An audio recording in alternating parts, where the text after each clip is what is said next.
You just got pwned, pwned, pwned, pwned. Got pwned, pwned.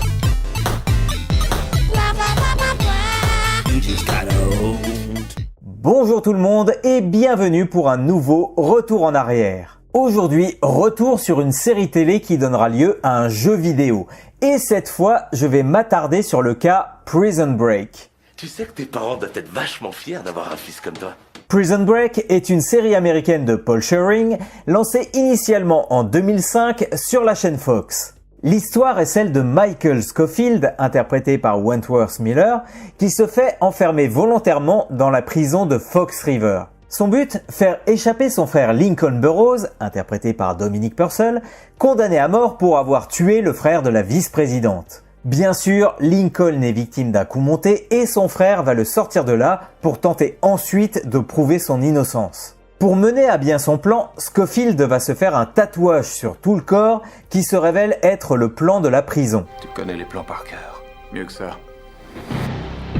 Je les ai toujours sur moi. Et ce qui ne devait être qu'une série en 2 saisons va tirer sur la corde au vu du succès. Un peu trop si vous voulez mon avis, car dès la saison 3, on sent que plus rien n'a été prévu, et la théorie du complot prend des proportions un peu trop exagérées. Je ne vais rien spoiler non plus, mais disons qu'il aurait fallu s'en tenir aux 2 saisons initiales, quitte à prolonger mais sur une autre intrigue, voire carrément d'autres personnages. Ce que je veux dire, c'est que toute l'intrigue repose sur le plan d'évasion de Scofield avec son tatouage, et une fois dehors, une partie de l'intrigue fout le camp. Au bout de 4 saisons et un téléfilm pour conclure l'histoire, la série touche à sa fin.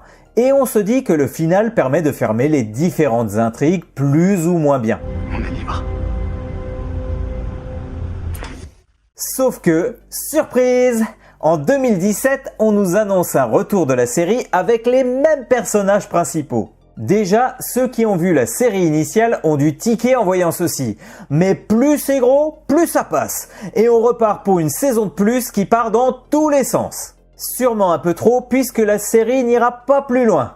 Et ce n'est pas plus mal si vous voulez mon avis. Mais c'est surtout dans le contexte du début de la série que va être lancé le jeu Prison Break The Conspiracy sur PS3 et Xbox 360. À la base, le jeu était confié au studio Brush Entertainment, mais suite à sa fermeture, c'est le studio Zootfly qui reprendra le projet. Comme souvent dans ce genre de jeu tiré d'une série, on ne joue pas le personnage principal, mais un personnage inédit histoire de ne pas brouiller la trame du média d'origine. Tu peux toujours déposer une requête dans ma boîte à suggestions.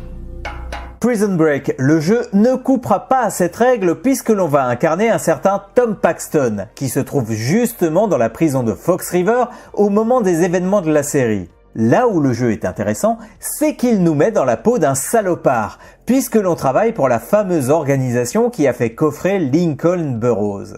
Notre but va donc être de nous rapprocher de Scofield et de l'empêcher de s'échapper de Fox River, tout en nous assurant que l'exécution de Burrows ait bien lieu. Quand on connaît la série, on se doute que l'on n'y arrivera pas vraiment, mais l'idée de nous mettre dans la peau d'un antagoniste est plutôt originale. On va donc devoir établir le lien avec Scofield, faire en sorte qu'il nous fasse confiance et suivre les ordres de l'organisation pour faire que tout se déroule selon nos plans. Durant les 9 chapitres qui composent le jeu, on s'attend donc à de l'infiltration, du challenge.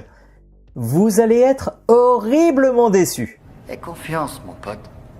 Aie confiance. Le jeu est ultra scripté, bourré de QTE, et si vous avez le malheur de sortir de la trame prévue, vous devrez recommencer. Il n'y a aucune liberté. Vous devez faire ce que les concepteurs ont prévu quand il le faut. Inutile d'espérer vous rendre quelque part ou parler à quelqu'un tant que ce ne sera pas le moment pour cela. Tout ceci rend le jeu terriblement ennuyeux, et sa réalisation n'aide pas trop non plus. On est face au syndrome Lost. Le jeu avec des personnages pas trop mal faits et d'autres qui ont souffert d'une réalisation approximative. Niveau voix, on retrouvera les doubleurs principaux de la série, mais les personnages inédits souffrent parfois de doubleurs moins investis, dirons-nous.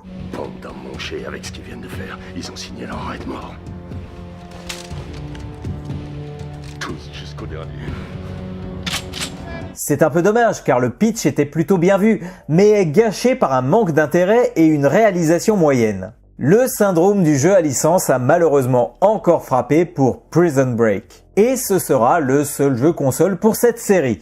Mais les rumeurs d'un reboot de la série courent depuis quelque temps, mais cette fois avec des nouveaux personnages. Pas sûr que le projet se concrétise, mais peut-être que cela donnera naissance à un autre jeu. Mieux que celui-ci, j'espère. Bon, arrêtons de spéculer car l'épisode touche à sa fin et je vous donne rendez-vous dans 2 semaines pour un nouvel épisode. Alors, d'ici là, jouez bien.